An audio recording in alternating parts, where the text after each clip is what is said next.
Welcome student, स्वागत है आपका। आज हमारी 7वीं क्लास है इनकम टैक्स की, जिसमें हमारा टॉपिक है residential status of firm oblique AOP.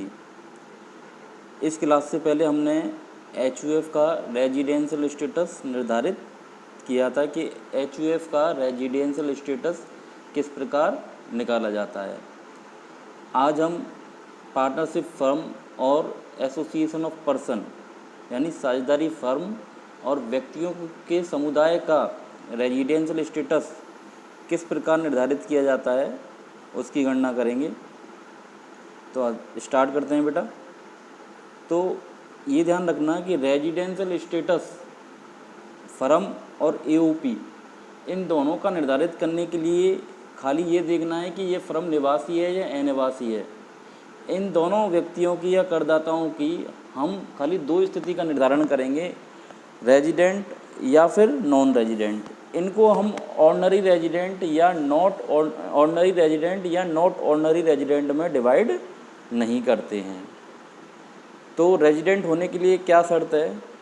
Resident होने के लिए फर्म के लिए या एओपी के लिए ये शर्त है कि फर्म या एओपी के कार्यों का प्रबंध एवं नियंत्रण, फर्म या एओपी के कार्यों का प्रबंध एवं नियंत्रण पूर्ण रूप से या पार्शली भारत में हो। इसका क्या मतलब हुआ कि गत वर्ष में या प्रीवियस ईयर में जो हमारी फर्म है या जो हमारे एसोसिएशन ऑफ पर्सन है उसके जो भी कार्य हैं या उसके फर्म से संबंधित जो बिजनेस चल रहा है उससे संबंधित जो भी निर्णय हैं या मैनेजमेंट से संबंधित जो भी निर्णय है वो कहाँ पर लिए जा रहे हों, वो भारत में लिए जा रहे हों। कोई पॉलिसी बना रहे हैं, मैनेजमेंट की प्लानिंग कर रहे हैं, तो उसके कंट्रोल और मैनेजमेंट से संबंधित डिसीजन कहाँ पर लिए जाने चाहिए? या तो पूर्ण रूप से होली या पार्शली इंडिया में लिए जाने चाहिए। यदि फर्म या एओपी का एसोसिएशन ऑफ पर्सन का मैनेजमेंट एंड कंट्रोल पूर्ण रूप से या पार्शली आंशिक रूप से भारत में स्थित है तो वो फर्म या एओपी भारत में निवासी कहलाएगी। यानी भारत में क्या कहलाएगी? वो रेजिडेंट कहलाएगी, फर्म या एओपी। अब रेजिडेंट होने के बाद इसको हम ऑर्डिनरी रेजिडेंट या नॉट ऑर्डिनरी रेजिडेंट में डिवाइड नहीं करेंगे। ऑर्डिनरी रेजिडेंट और नॉट ऑर्डिनरी रेजिडेंट में तो हम सिर्फ एचयूएफ और इंडिविजुअल को डिवाइड करते हैं। फर्म या एओपी के केस में हम रेजिडेंट होने के बाद इनको साधारण निवासी या असाधारण निवासी में आगे विभाजित नहीं करेंगे। अब फर्म और एओपी अनिवासी कब होंगे? तो फर्म और एओपी अनिवासी जब होंगे जब उनके कार्यों का प्रबंध नियंत्रण पूर्ण रूप से भारत के बाहर स्थित हो। यदि फर्म के कार्यों या एओपी के कार्यों का प्रबंध एवं नियंत्रण पूर्ण रूप से भारत के बाहर स्थित है तो वह फर्म या एसोसिएशन ऑफ पर्सन भारत में अनिवासी कहलाएगी, नॉन रेजिडेंट भारत में कहलाएगी। यानी फर्म से संबंधित बिजनेस के निर्णय या एसोसिएशन ऑफ पर्सन से संबंधित बिजनेस के निर्णय पूर्ण रूप से भारत के बाहर लिए जाते हैं या उसके भारत के बाहरी बिजनेस से संबंधित प्लानिंग की जाती है या पॉलिसी संबंधी डिसीजन लिए जाते हैं तो वह फर्म क्या कहलाएगी? Non resident. तो ये बात ध्यान रखना, यदि पूर्ण रूप से डिसीजन कहाँ लिए जाते हैं? भारत से बाहर, तो वह फर्म या एओपी कहलाएगी नॉन रेजिडेंट। यदि पार्शली आंशिक रूप से या होली इंडिया पूर्ण रूप से इंडिया में लिए जाते हैं तो वह फर्म व एओपी रेजिडेंट कहलाएगी। अब हम किताब की भाषा पढ़ लेते हैं। किताब में क्या लिख रखा है? रेजिडेंट की परिभाषा में लिख रखा है, ए फर्म और other association of person is regarded to be resident in India if the management and control of its affair is situated in wholly or partially in any previous year।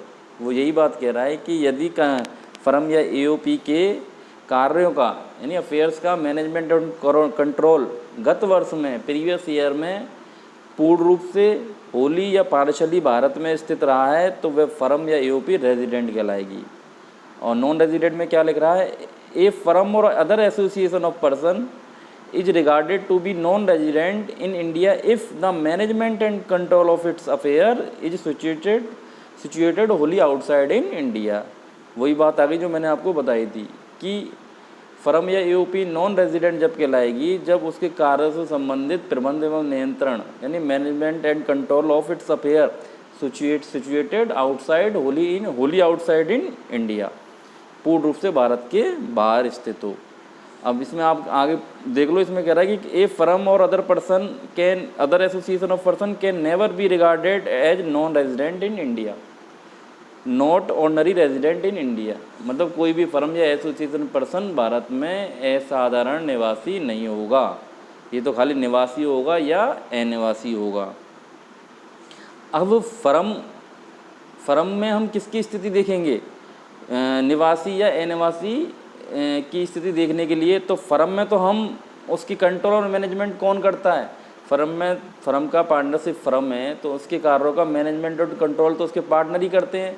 तो इसका मतलब हुआ पार्टनर जिस जगह अपने business से partnership firm के business से संबंधित डिसीजन ले रहे हैं, पॉलिसी से संबंधित डिसीजन ले रहे हैं, तो वहाँ पर फर्म का जो क्या कहें कार्यों का मैनेजमेंट एवं कंट्रोल माना जाएगा।